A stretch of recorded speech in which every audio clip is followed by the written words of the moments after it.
Hello and welcome to the inaugural weekly audio podcast of the Goldman Guide. We're happy to bring this back to you after a multi-year hiatus. Our older subscribers will remember that this weekly offering was a newsletter we published from 2010 to 2016. We placed it on pause as it became very difficult to manage after a number of years. But with the way the market is right now, and taking advantage of current technology, we've reintroduced it today as an audio podcast. Each week, the podcast includes screenshots of key data and info found in a companion PDF file, which is available on our website, www.goldmanresearch.com. Now, this PDF file includes the data, text, and our disclaimers and disclosures that you see as screenshots here during this podcast. The objective of the Goldman Guide is to leverage our nearly 30 years of experience on Wall Street to provide you with clear, concise, important data, information, and ideas that can enable you to implement your own tactical and strategic investment approach. Of course, this content is for informational purposes only, but we are leaning on our 30 years of experience in Wall Street research and as a mutual fund manager and private investment fund portfolio manager. This week, as we reintroduce the guide, you will probably notice it's a little market heavy. Starting next week, we'll be diving into a number of different sectors and individual stocks, however. So, without further ado, let's dive in. In our top 23 predictions for 2023, we predicted peak gains for the key indices that we thought would occur late in the year. Who knew they would be reached last week?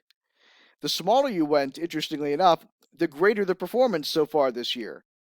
Thus far in 2023, you've got a 3.5% rise in the Dow, 4% for the S&P 500, nearly 6% for NASDAQ, and over 7% for the Russell 2000. It's like the January effect came to life again after so many believed it was dead. And frankly, if I knew the equity fund outflows' recent performance was going to be what it is, I would have been bullish much earlier. But more on that a little bit later in this podcast. After this past week's moves, one might say that the indices are not cheap. The forward PE on the S&P 500, for example, is 17.4, NASDAQ is 27.8 times earnings, and the Russell 2000 is at 21.9. While these figures aren't exactly nosebleed levels, they are what I would consider fairly valued.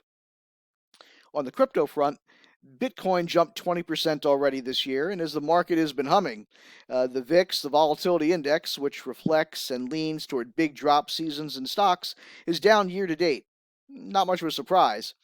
Now, I know this past week has probably got you feeling a little better about your investments in the market, but you're probably not too eager to jump in with both feet yet, and you shouldn't.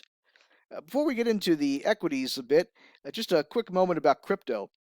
As we state in the PDF, we're long Bitcoin, Ethereum, and Shiba Inu, though frankly not materially so. The market, and especially the Russell 2000 and Bitcoin and their friends, play off of each other.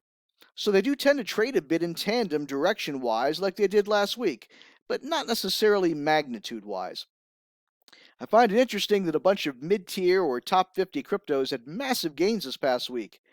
After all, SBF is in trouble, the SEC is after a few mid-size exchanges, and layoffs loom for people at crypto firms that not so long ago advertised in the Super Bowl.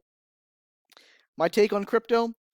This is a bear market rally, not the start of a bull market rally, even one that's short-lived. It's not to say it's the end of crypto or this rally doesn't have merit. On the contrary, but the number of active investors and their liquidity for this segment is depleted. A cursory overview indicates that most of the bear markets in crypto historically just lasted a year or so. And I guess we're about that right now. But this time it's different. The economy's different. Got inflation issues. The hits investors took were tough.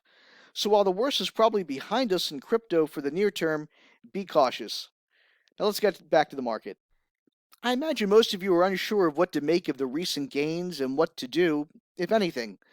Something a bit unusual happened, however, which could lead the recent upward momentum to stick around for a bit longer. Maybe a few weeks, a month or so, 6 weeks. As you can see in this table, the stock market today, the four indices, the Dow, the S&P 500, NASDAQ Composite, and the Russell 2000, are down an average of 14.3% from their 52-week highs and up an average of 14.8% from their 52-week lows. Kind of right in the middle. How crazy is that? The figure, though, that really struck me that we have to review is the 200-day moving average performance. The four equity indices here are up an average of 1% above their 200 DMAs. It not only shows you how long things have been in the toilet in order to do that, but if the underlying index is above its 200 DMA, which is a bullish sign, then many of its components have to be above the index as well and at a rate higher than the index itself. So clearly the simple and exponential moving averages are all flashing buy signals right now, even though the RSI, the Relative Strength Index, is probably in the neutral range on average for these four groups.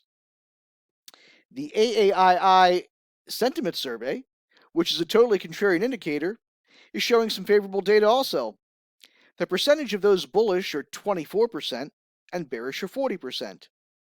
These figures are a tad higher from a week ago for bulls and down for bears, but still pretty significantly different from historical averages.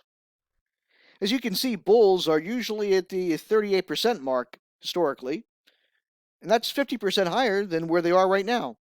This is a good sign in the near term, and we expect to see more bulls and fewer bears this week as well. Keeping in mind that we've got bullish data, at least on the modestly so side, from a number of different areas. ICI released its equity fund flows this past week as well.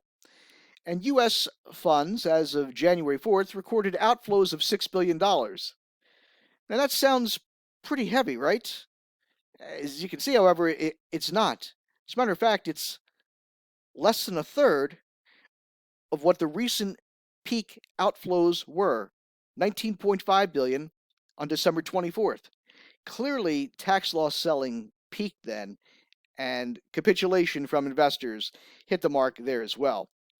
Be interesting to see what this week's data gives us, but this is another check mark for us in general. So based on all of this information and data, from the market perspective, we think investors can take a modestly bullish stance prior to the end of earnings season. It's the earnings season, that's the question. So this earnings season, although it's going to be in the middle of winter, might be a little bit like spring with rain. That's why I have to kind of rain on your parade a bit. We can't look at all of this information with the market in a bubble, because these individual companies really are going to have a rough time here in earnings season. I'm not very favorable about it, to be candid with you. The sales will probably be strong, but that's going to be deceptive because prices have gone up due to inflation, and the comparisons therefore are easier. The performance will narrow as the year continues and the comparisons become more difficult, and that's going to reflect 2022 and 2023 inflation scenarios along with the general economy. So for those that sell products or sell goods, if you really want to measure how well they're doing, take a look at the units sold. This is especially the case given the higher cost of goods and operating expenses, so the operating margins may not be so fantastic either. That said, I'm less concerned about 2022 and more so about 2023. What's the future going to look like? What will the guidance look like? If the forecasts by management teams are reduced materially for 2023, or by analysts, it's a negative for stocks. If they're still too high after the revisions, future disappointments will also hurt stocks. So you're damned if you do, and damned if you don't. I also suspect management teams are really unsure about this coming year since a recession could be in the cards. You've got consumer debt at nosebleed levels, more layoffs ahead, so things are going to be choppy for a while. Let's enjoy the next few weeks before we get anxious that the spring turns into the investing winter again. This earnings season is just getting started, will end in towards the end of February, and so I think that right after that, around March, is when things could start to hit a bit of a wall. And once the earnings season is over, we can do a deep dive and see what industries and then what stocks offer the best opportunity. For now, we consider the small biotech and med device space to be the best. It has endured a 2-year winter from the valuation perspective, and a groundswell of belief that M&A could occur this year is just the catalyst this sector needs. It's under the radar, but could be a big performer. We mentioned it in our 23 predictions for 2023. There's plenty of time, so we'll be performing due diligence over the next few weeks and try to come up with the 3 to 5 really strong names on a staged basis as these stocks begin what we believe is going to be a pretty good revaluation phase. So I want to thank you for listening, and we really hope you enjoyed our perspective. Have a great week, and we look forward to providing you with some out of the box ideas beginning next week.